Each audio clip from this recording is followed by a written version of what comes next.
तो दोस्तों ये है मायसर्जी वेबकास्ट सीजन 2 और सीजन 1 को आपने काफी पसंद किया था और उसमें था एक लर्न एंड अर्न का कॉन्टेस्ट जिसमें हर बार हर वेबकास्ट में किसी एक व्यक्ति को मायसर्जी की तरफ से मिलता था गिफ्ट। दोस्तों इस सीजन में भी आपके लिए कुछ इंटरेस्टिंग हम लेकर आए हैं, इसको हम बोल रहे हैं वेबकास्ट क्विज। ये क्या है कॉन्टेस्ट, आइए मैं इसके बारे में आपको बता देता हूं। इस कॉन्टेस्ट में बेसिकली होना यह है कि आपको मिलने वाला है premium.mysearchi.com पे अवेलेबल मायसर्जी के प्रीमियम कोर्सेज पर हैवी डिस्काउंट।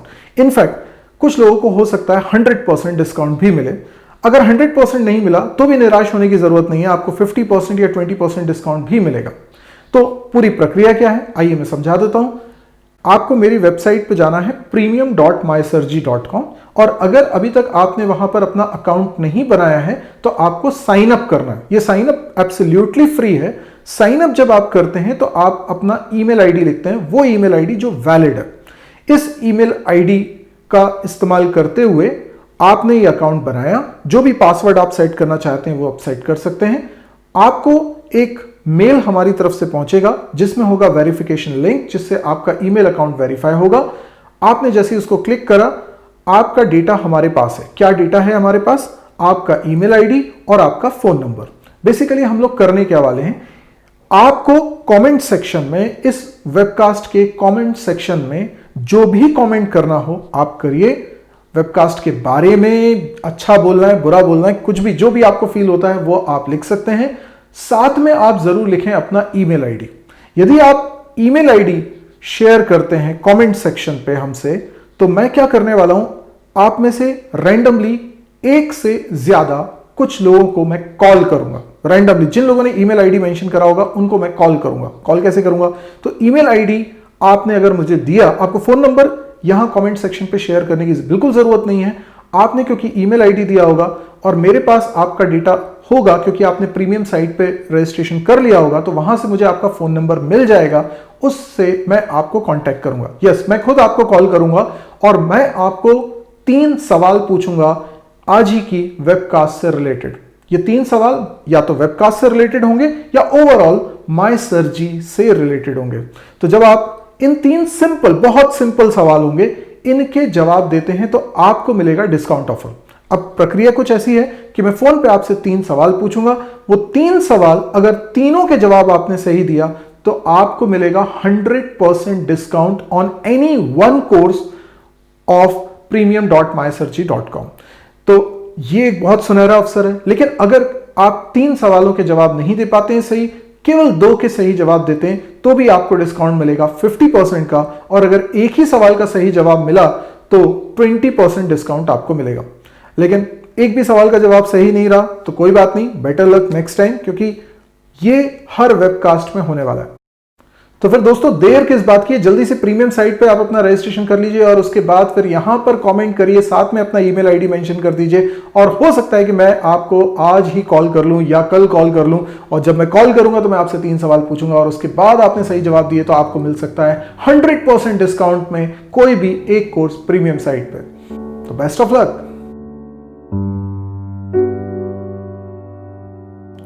आज हमारे गेस्ट हैं YouTube के बेहद पॉपुलर सिद्धांत जैन, जिनका चैनल है सिड टॉक। उन्होंने ट्रेंडिंग टॉपिक्स पर लगभग 250 वीडियोस बनाए हैं। कम उम्र से ही, बिना किसी फॉर्मल पढ़ाई के ही, वे अपने ही तरीकों से मनी मेकर बन गए। सिद्धांत मात्र 26 साल के हैं, पर उन्होंने अपना बिजनेस खड़ा किया और न केवल इतना बल्कि लोगों को रोजगार भी दिया। वे स्कूल के समय से ही पैसा कमाने के बारे में सोचते थे।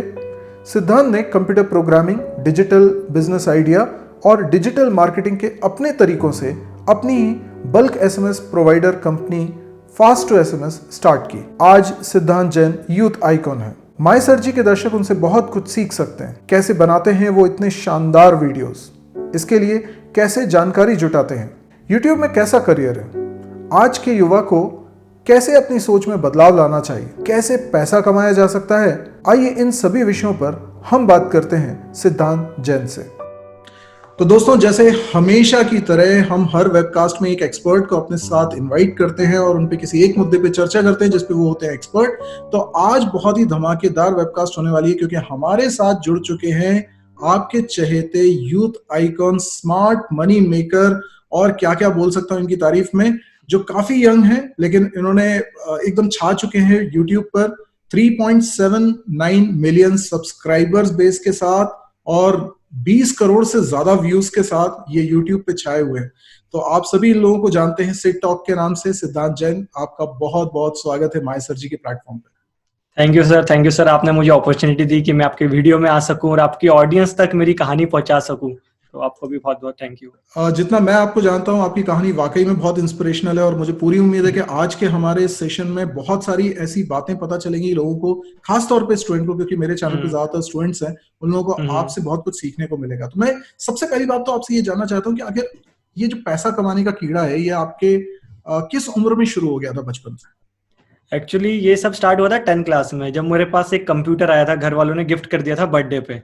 तो ये बोल सकते हो कि वो मेरा लाइफ चेंजिंग मोमेंट था कि मैंने सीखा भाई कंप्यूटर क्या होता है। मैं तो माउस भी नहीं पता था, कुछ नहीं पता था। लोग बोलते थे ये ढूंढना है वो ढूंढना है, सब बोलते थे भाई गूगल में मिलेगा।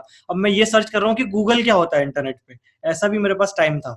फिर जैसे जैसे चीजें आती गई, मेरे पास लैपटॉप आया, कंप्यूटर आया, नेट आया, तो फिर मैंने चीजें सीखी कि यार यहाँ पे कुछ किया जा सकता है, यहाँ कुछ ऐसी चीजें कि आप घर बैठे जितना सीख सकते हो ऑनलाइन सीखो, उसी को यूज करो। तो 11th क्लास के आसपास मैंने मेरी पहली वेबसाइट बनाई थी, तब मुझे चीजें पता चली थी कि पैसे कैसे कमाते हैं। तो उस समय 2011 की बात है, जब मैं 11th क्लास में था, तब मैंने देखा कि भाई गूगल एडसेंस करके कुछ होता है। तो गूगल वाले खुद आपको पैसा देते हैं, लेकिन वो फ्री में पैसा नहीं देते हैं, उनको उनके एड्स दिखाने रहते हैं। तो अब मेरा मेन मोटिव आ गया कि भाई एड्स दिखाना है, मतलब ज्यादा लोगों को लाना है। ज्यादा लोगों को लाना है तो उनके लिए कुछ ऐसी कंटेंट बनाई जाए कि वो लोग आए साइट पे और मेरी साइट पे देखें, तो वो एड्स का थोड़ा बहुत मुझे पैसा मिले। तो लेकिन जब गूगल एडसेंस के बारे में मैंने पता चला, तो मैंने उसमें ब्लैक हैट चीजें भी स्टार्ट करी। मैंने एक वेबसाइट बना दी, लिख दिया 10 क्लिक करोगे इस एड पे तो एक टी शर्ट मिलेगा, 20 क्लिक करोगे तो मोबाइल मिलेगा। ऐसे करके एक मैंने वेबसाइट बनाई। एक दिन के अंदर $1000 कमा लिए मैंने। तो मेरे मतलब रात में नींद नहीं आई कि इस हिसाब से मैंने कैलकुलेशन कर लिया कि साल भर का कितना सारा इनकम हो जाएगी 11th क्लास में। जब मैं अगले दिन सुबह उठा, तब मुझे पता चला कि भाई मेरा पूरा एडसन हो गया ब्लॉक। तब मुझे समझ आया कि भाई रूल्स भी होते हैं, तो मजाक नहीं चल रहा है कि बस एड दिखा के क्लिक कराना है। फिर मैंने चीजें स्टार्ट करी कि भाई कैसी और वेबसाइटें बनाएं, थोड़ा लीगली करें, रूल समझ आए तो मजा आता है। गलती करी, पता चला कि $1000 भी कमाए, लेकिन घर तक नहीं आए, वो पहले ही ब्लॉक हो गए। फिर मैंने वेबसाइट बनाना स्टार्ट करी। तो मैंने सबसे पहले एक वेबसाइट बनाई, उसमें मैंने ये बताता था कि भाई किसी को मूवी देखना है तो कौन सी वेबसाइट, एक तरह से इंडेक्स था वो एक वेबसाइट का। तो वहां पे मैंने ऐसी वेबसाइटें बनाना स्टार्ट करी कि मूवी देखना है तो ये वेबसाइट है, सीरियल देखना है ये है, सर्च करना है ये है। ऐसे करके थोड़ा थोड़ा ट्रैफिक आना स्टार्ट हुआ। फिर मैंने सोचा कि अब और कुछ नया करते हैं। तब एक जमाना चलता था आईपीएल का। तो आईपीएल वाले टाइम में क्या हुआ कि भाई आईपीएल जो है वो सब आजकल मतलब एक तरह से बोले कि सोनी के पास उसके राइट्स थे, ऑनलाइन तब दिखता नहीं था, यूट्यूब पे कुछ था नहीं। तो मैंने मेरा दिमाग लगाया, सेट टॉप बॉक्स भी तब नया नया आया था। पहले तो क्या वायर से चलते थे सारे डिश टीवी, लेकिन उस समय 2011 की बात करें तो सेट टॉप बॉक्स आया था। तो मुझे एक तरीका मिल गया कि उस सेट टॉप बॉक्स की स्क्रीन को लैपटॉप में मैं दिखा सकूं और उसको मैं स्ट्रीम कर सकता हूँ कितने लोगों को। तो वहां पे मैंने एक वेबसाइट बनाई alltvforyou.com। तो जितनी सेट टॉप बॉक्स में 200-300 चैनल्स थी, उसको मैंने कनेक्ट किया मेरे लैपटॉप से अपलोडिंग स्क्रीन रिकॉर्ड करी इस चैनल्स की और उसको स्ट्रीम करना स्टार्ट कर दिया। उससे मेरे पास अच्छा खासा ट्रैफिक आने लगा। नॉट मतलब इंडिया से भी नहीं, बाहर से भी बहुत सारे लोग आने लगे। इतना ट्रैफिक आ गया कि मेरा सर्वर ही बैठ गया। फिर मैंने दिमाग लगा कि भाई सर्वर कैसे बैठ गया, अब ये क्या होता है। फिर उस फील्ड में मैं गया। फिर मैंने समझा वीपीएस, डेडिकेटेड, ये वो दुनियादारी होती है। उसके बाद फिर मैंने एक डेडिकेटेड सर्वर खरीदा और इतना ट्रैफिक आ रहा था, आप यकीन नहीं मानोगे कि एडसेंस में मैं बता नहीं सकता कितनी सारी इनकम होने लगी। ऐसे करते करते मतलब आप बोल सकते हो 1 साल लगा मुझे पूरे फेज में। तो जो पहली इनकम आती है एडसेंस से वो $100 की होती है। तो मेरी पहली इनकम जो है वो $100 की आई थी, वो 11th क्लास में ही आई थी। तो आपने आईटी मार्केट को इतनी कम उम्र में टच कर लिया था। मेरे ख्याल से बहुत सारे इंजीनियर्स हैं जिन्होंने ड्यूरिंग इंजीनियरिंग भी ये सब कुछ नहीं सीखा होगा, क्योंकि हम थ्योरी बुक्स पढ़ते रहते हैं। इनफैक्ट मुझे याद है कि जब हम लोग 9th 10th में थे, तो हम लोग कभी करियर के बारे में तो सोचते ही नहीं थे। हालांकि तब का दौर ये था कि तब गूगल भी नहीं आई थी, जब मैं अपनी बात कर रहा हूँ। हाँ, लेकिन मुझे ऐसा लगता है कि जब आप स्कूल में थे, 10th 11th 12th में आप थे, तो आप अपने बैचमेट से काफी अलग रहे होंगे। ये चीजें आपको समझ में आ गई थी कि आप बाकी लोगों से अलग हो? उस समय ऐसे समझ तो नहीं आ रही थी, मतलब मैं बहुत ऐसी छोटी छोटी चीजें करता था जो किसी को पता नहीं थी कि ये मार्केटिंग स्ट्रेटेजी है। जैसे क्या होता है कि आप 10th में जाओगे, 11th में जाओगे, तो हर दिन पहले दिन आपको टाइम टेबल बोर्ड पे लिख देते थे कि भैया इसको नोट कर लो, हर दिन आपको 7 दिन तक ऐसे चलेंगे। तो मैं क्या करता था, वो टाइम टेबल नोट करके आता था वर्ड पे, मतलब वर्ड पे बनाता था उसको, सारे टाइम टेबल को प्रिंट करता था, बीच में मेरी साइट का लोगो लगा देता था, वाटरमार्क, और अगले दिन जाके सबको मतलब एक एक करके पंपलेट दे देता था। मुझे लगता था कि मेरी वेबसाइट ये लोग देखेंगे तो सबको मैं बांट देता था। बट मुझे तब ये नहीं पता था ये मार्केटिंग होती है। मार्केटिंग मार्केटिंग वर्ड भी नहीं पता था मुझे, बट चीजें समझ आने लगी थी कि मैं 30 लोगों को अगर टाइम टेबल दूंगा तो वो घर पे जाके चिपकाएंगे, हर दिन देखेंगे कल कौन सा सब्जेक्ट है, तो मेरी वेबसाइट उनको याद रहेगी। तो ऐसे करके हर क्लास में सब मेरा ही वेट करते थे अगले दिन कि कब मैं उनको प्रिंट करके पंपलेट बांटूं स्कूल में। तो उस समय ऐसा तो नहीं फील आया कि मैं लोगों से अलग हूं, लेकिन हाँ कुछ मजा आता था चीजें करने में, तो अपन चीजें करने रहने देते थे, ऐसी चीजें दैट्स चलती ग्रेट, थी। बहुत इंस्पायरिंग है, क्योंकि मैंने जितने लोगों की, बड़े बड़े लोगों की जीवनियां पढ़ी हुई हैं और उसमें मैं देखता हम्म। हूं तो उन्होंने कुछ ना कुछ ऐसी खुराबातें स्कूल टाइम से करना स्टार्ट कर दी थी। इनफैक्ट आपने शायद 2016 से अपना यूट्यूब चैनल बनाना स्टार्ट किया हम्म। था, वहां से वीडियोस पब्लिश करना स्टार्ट किए थे। और शुरुआत में हम लोग देखते हैं कि जब हम यूट्यूब पे वीडियोस डालते हैं तो उसमें व्यूज नहीं आते हैं। हम्म। फिर एक दिन ऐसा आता है कि कोई एक वीडियो है थोड़ा कंपेरेटिवली चल जाता है। तो ऐसा पहला वीडियो आपका कौन सा था जो एकदम से आपको लगा कि हाँ यार अब ये चला है? सिट टॉक पे भी एक लंबी कहानी है कि जो 2016 में मैंने स्टार्ट करा था, सोचा तो 2014 से था, तब मैं सेकंड थर्ड सेम में था कंप्यूटर साइंस में। तो अब मैंने सोचा ये अपने काम की नहीं है, वीडियो अपन बोल ही नहीं पाता। मतलब आज तक मैंने कभी भी स्कूल पे स्टेज पे नहीं गया, क्योंकि मुझे फियर रहता था। लाइक अगर ऐसा रहता था स्कूल में, जैसे मैं केवी में पढ़ा हूँ, तो वहां पे ऐसा रहता था हर दिन कोई ना कोई थॉट होता है, न्यूज पढ़ना रहता है, तो हर एक बच्चा डिफाइन हो जाता है कि अगले दिन आपको न्यूज पढ़ना है, अगले दिन आपको थॉट पढ़ना है स्टेज पे जाके। तो वो दिन मैं छुट्टी मार लेता था, मुझे मतलब बहुत फियर था स्टेज का। तो 2 साल में कॉलेज लाइफ में भी कुछ नहीं कर पाया। फिर मैंने 2016 में चैनल तो बनाई, एक दिन पूरा लोगो डिजाइन किया, सारी चीजें करी, और पहला वीडियो यही डाला कि व्हाट इज एचटीएमएल, कि भाई एचटीएमएल क्या होता है, लोगों को सिखा देते हैं। उसमें भी स्क्रीन रिकॉर्डिंग करी ताकि चेहरा ना दिखे, क्योंकि फियर बहुत था। और वो करने के बाद मैंने एक वो बना दिया मोटिव कि 200-300 व्यूज आ जाएंगे, फिर अपन सेकंड वीडियो डालेंगे। तो 1 साल तक उसमें वीडियोस ही मतलब व्यूज ही नहीं आए उस वीडियो पे। तो मैंने चैनल भी छोड़ दिया, सिट अपने काम का नहीं है, यूट्यूब अपने काम का नहीं है।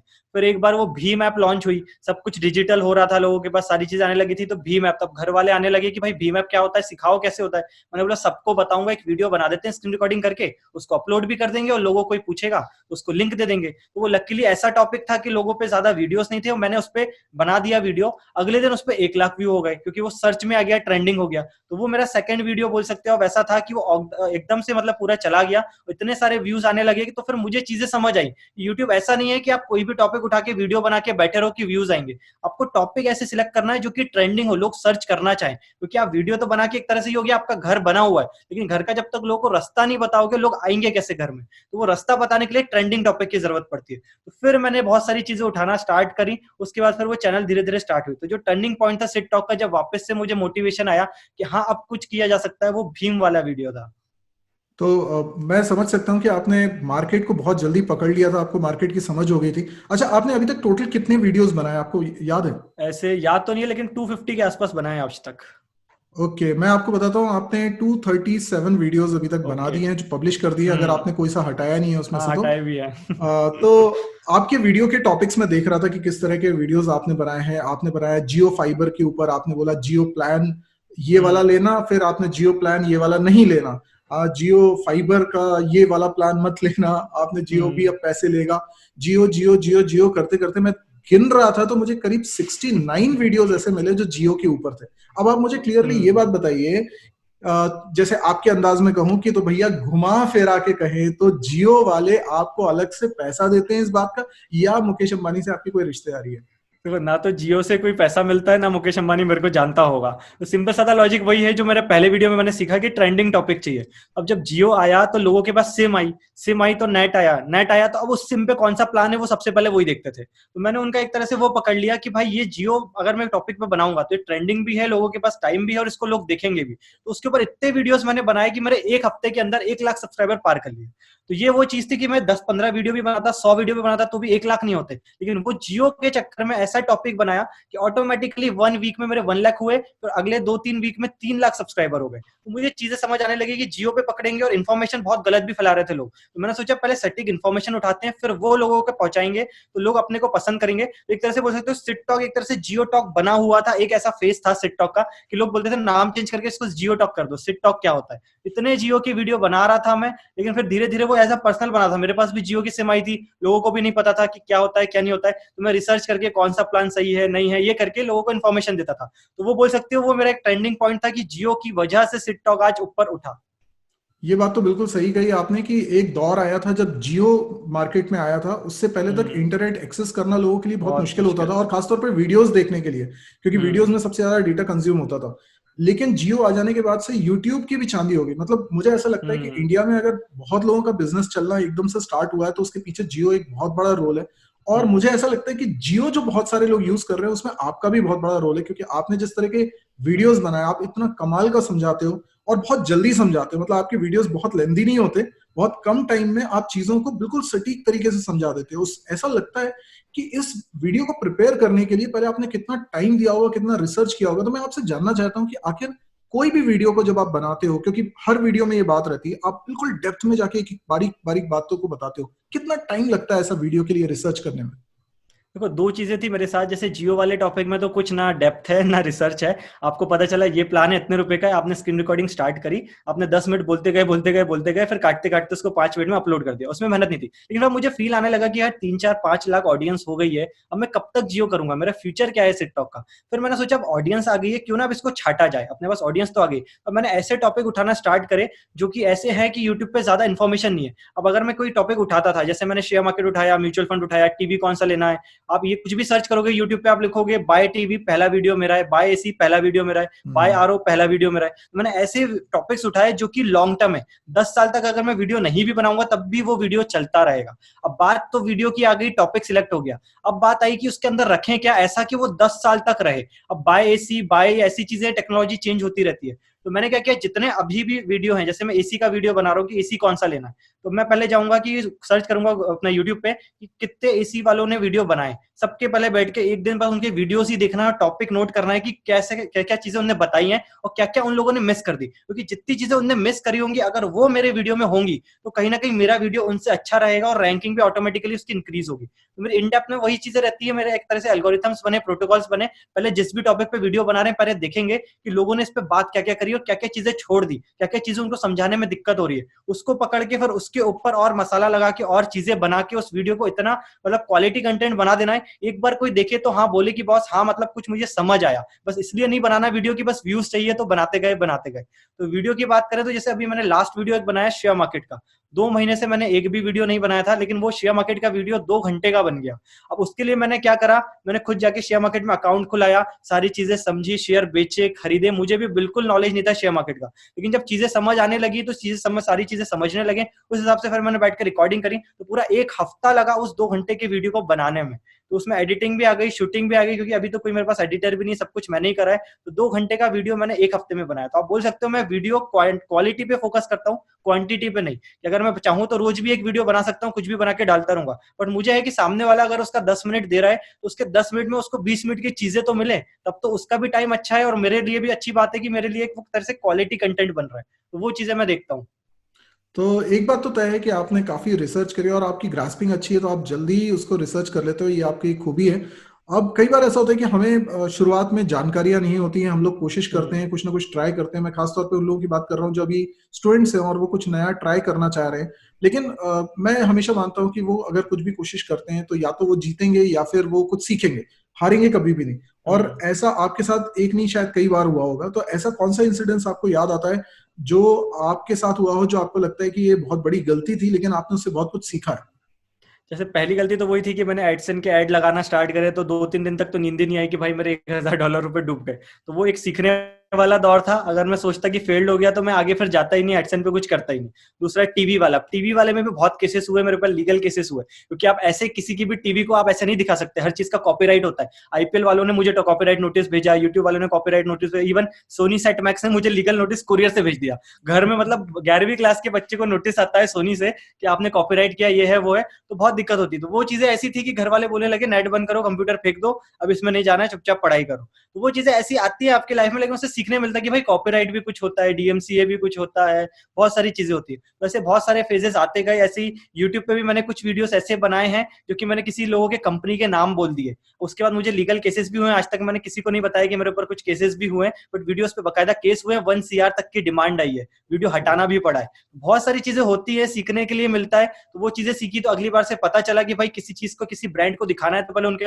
पढ़ लो कि उसका लोगो यूज कर सकते हैं कि नहीं, कॉपीराइट का क्या इशू है। उनके बारे में कुछ भी बोलेंगे तो एक तरह से उनका लॉस हो रहा है तो वो लीगल केस कर सकते हैं, क्योंकि उनके पास बकायदा टीम होती है मंथली सैलरी वाली। उनका काम ही ये है कि बस ढूंढो और कॉपीराइट फेंको। बहुत सारी चीजें सीखने मिली है। तो ये सारे टर्निंग पॉइंट्स रहते हैं। अगर आप सोच दो कि भाई मेरे पे लीगल केस हो गया, कुछ नहीं हो सकता, बंद करो, वो खत्म हो जाएगा। लेकिन आपने सोचा चलो नेक्स्ट टाइम से अच्छा हुआ, अभी सीख मिल गई, आगे जाके 10 करोड़ का कोई फेंकता तो 1 करोड़ में अपन समझ जाएंगे।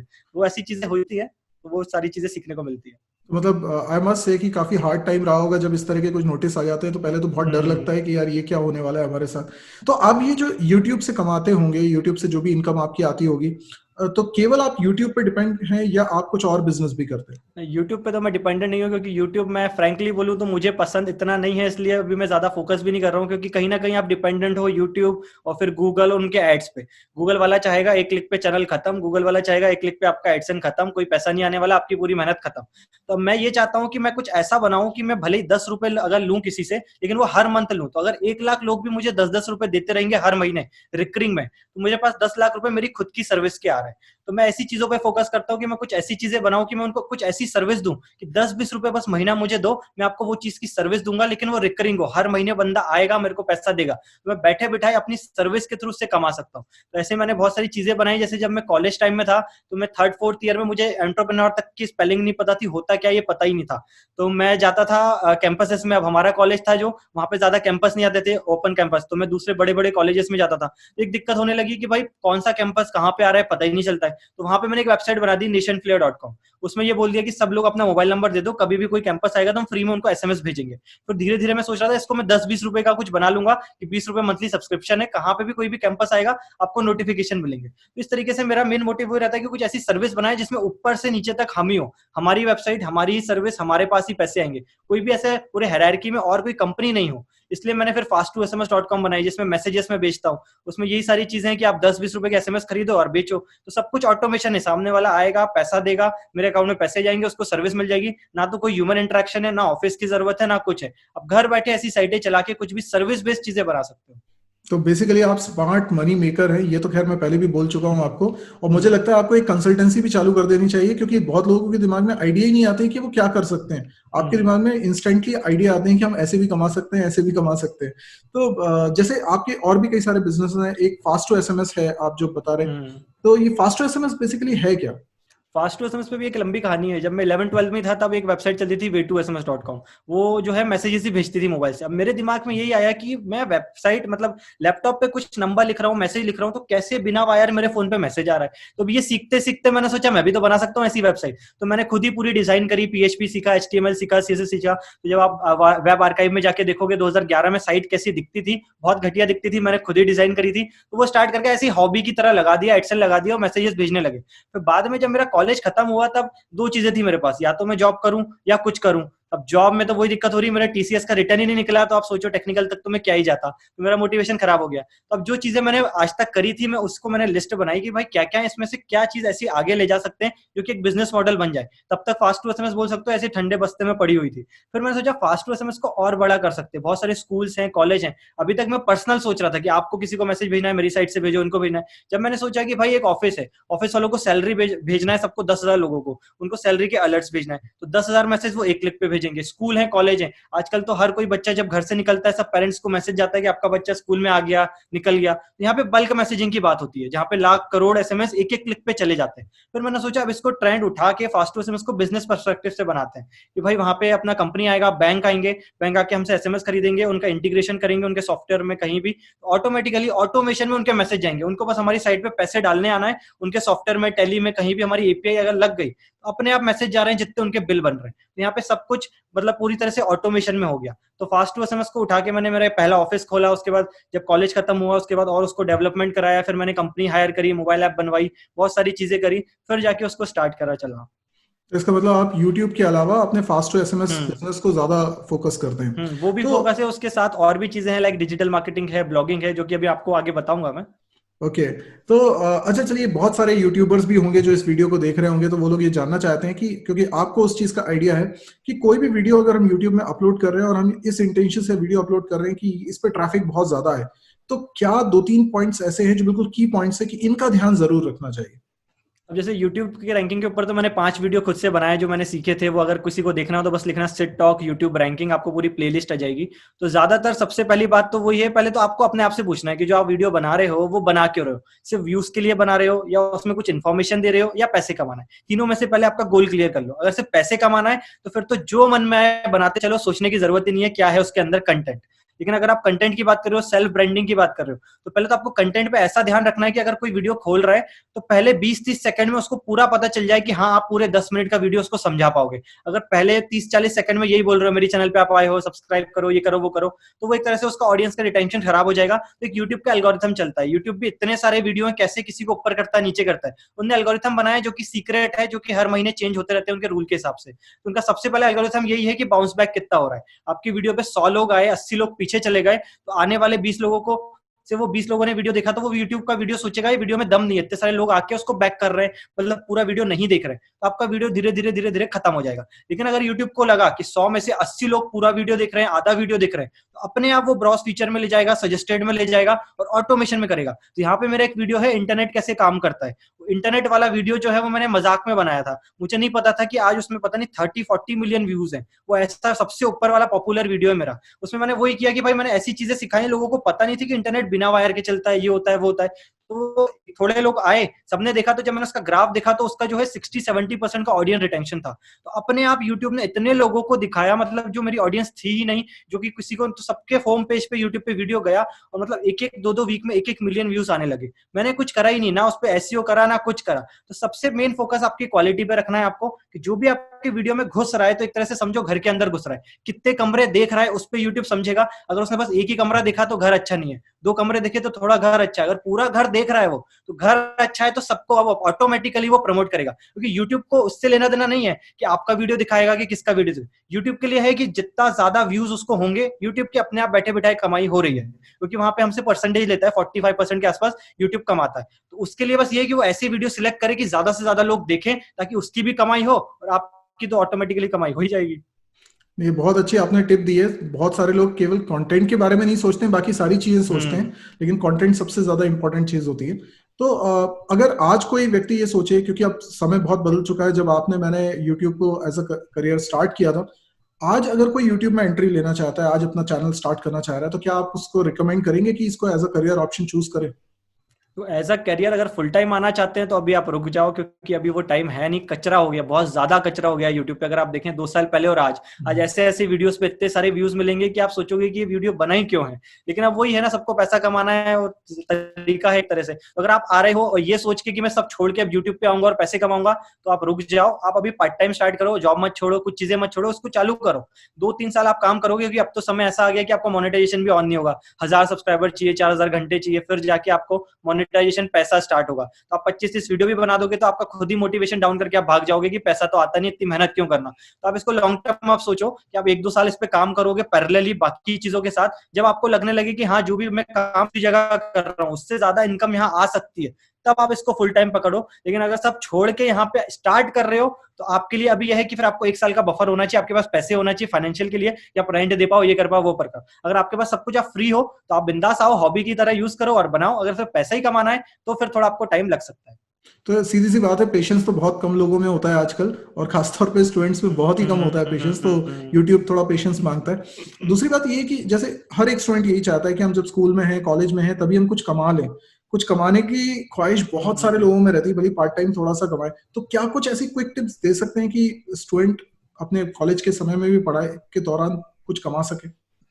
हाँ, तो कॉलेज टाइम में क्या होता है कि हम वो 4 साल जो है हमारे बर्बाद कर देते हैं। तो उसमें क्या होता है कि अगर पहले सेकंड थर्ड 4 ईयर तक अगर हमारे पास टाइम है, हम फालतू पार्टी कर रहे हैं, इधर जा रहे हैं उधर जा रहे हैं, उसकी जगह हम चीजें सीख सकते हैं। जैसे कोडिंग की बात करें तो मैंने खुद आपका नाम जो है वो इंद्रपुरी में ही देखा था C++ के लिए, क्योंकि मुझे भी लैंग्वेजेस का ज्यादा नॉलेज नहीं था। तो मैंने भी ज्वाइन करने का सोचा था, फिर मैंने सोचा चलो ऑनलाइन सीख लेते हैं। तब मैं आपसे मिला भी था, मतलब तब मैं तो कुछ भी नहीं था, तब सेकंड ईयर में था, लेकिन आप तब भी थे अच्छे खासे, वहां पे आपका नाम चलता था। तो उसमें क्या हुआ कि जो कोडिंग है मैं C++ सीखने लगा। अब मैंने 6 महीने 1 साल तक सीखता रहा। फिर मैंने सोचा चलो मैंने सीख ली कोडिंग लैंग्वेज, मैं C++ वर्ड में जाके यूज कहाँ करूँ, कोई बची लैंग्वेज तो सीखो जो प्रैक्टिकल वर्ल्ड में मैं कुछ बना के बेचूं तो लोग पैसा तो दें। फिर मैंने सोचा अब हम वेबसाइट बनाना सीखेंगे, तो उसमें C++ का कोई रोल नहीं है, लेकिन हाँ फंडे क्लियर होते हैं, पॉइंटर क्या है, डेटाबेस क्या है, वेरिएबल क्या है, उसके लिए C++ जो है वो एंट्री लेवल है। लेकिन आप सोचो बस ये सीख के मैं चले जाऊंगा जॉब करने, तो आप कुछ नहीं कर सकते वर्ल्ड में, क्योंकि ये लैंग्वेज इतनी पहली लैंग्वेज है, आज कोई यूज नहीं करता।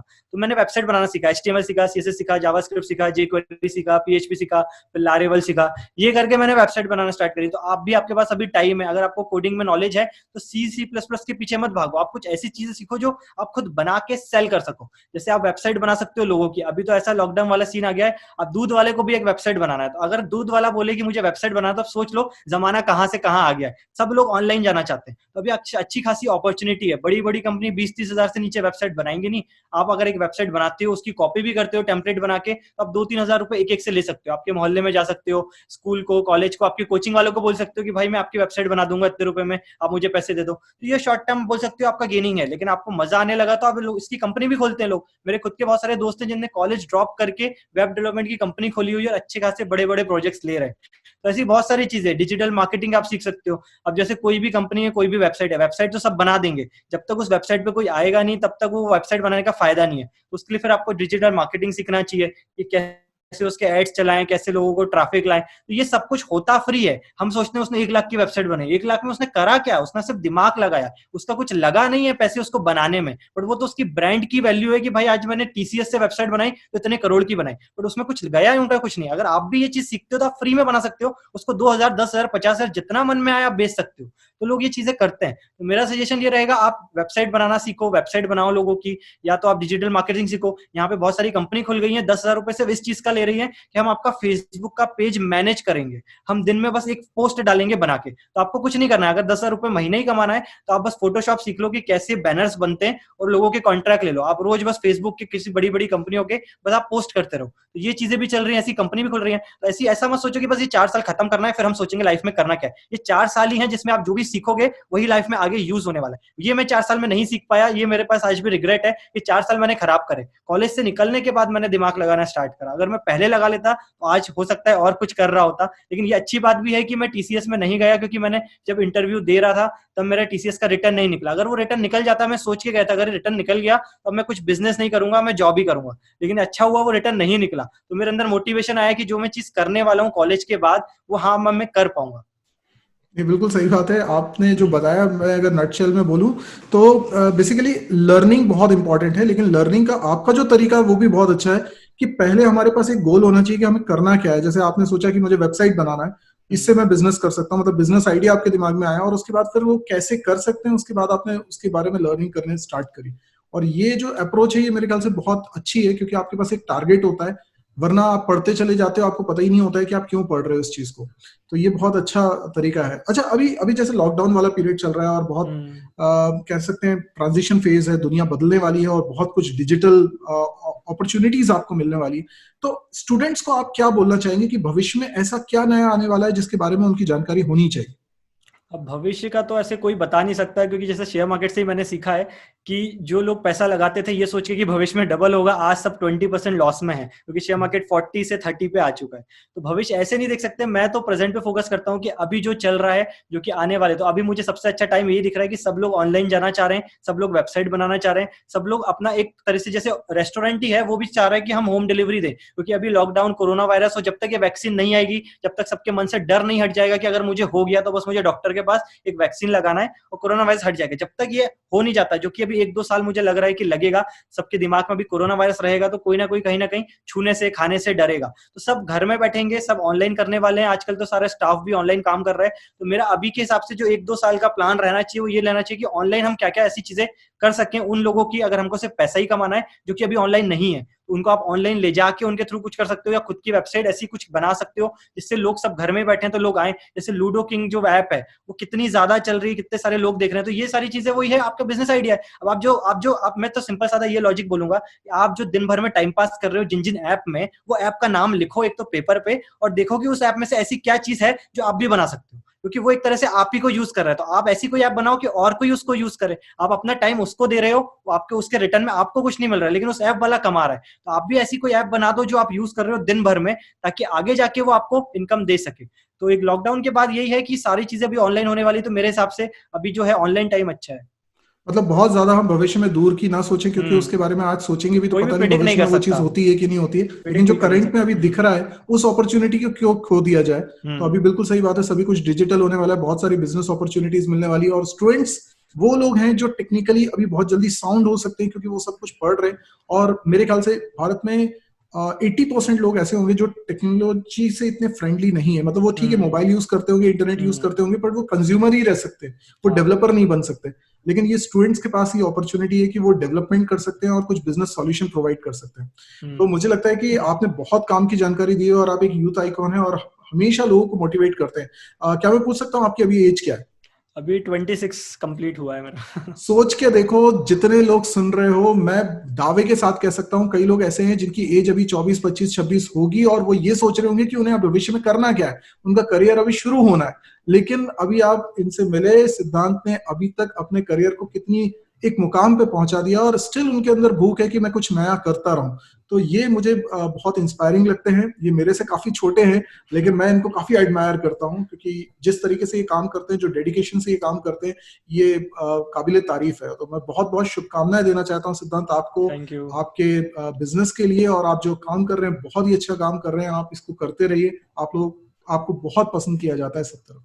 Thank you. तो आपको यहाँ आने के लिए बहुत बहुत शुक्रिया। आपने हमसे लोगों से बहुत सारी बातें करी और हमारे दर्शकों को अपनी बहुत सारी अच्छी अच्छी बातें बताई जिससे उनको कुछ ना कुछ फायदा जरूर होगा। तो thank you very much sir, आपने भी मुझे मौका दिया आपकी लाइफ में आने का और आपके सारे स्टूडेंट्स तक मेरी बातें पहुंचाने का। नहीं, इट्स प्लेजर कि आप यहाँ पर आए। तो मैं उम्मीद करूंगा कि आगे भी आप इस तरीके से आते रहेंगे और हमारे माया सर जी के दर्शकों को लाभान्वित करते रहेंगे। बिल्कुल। ओके, चलिए, thank you thank you. Very much.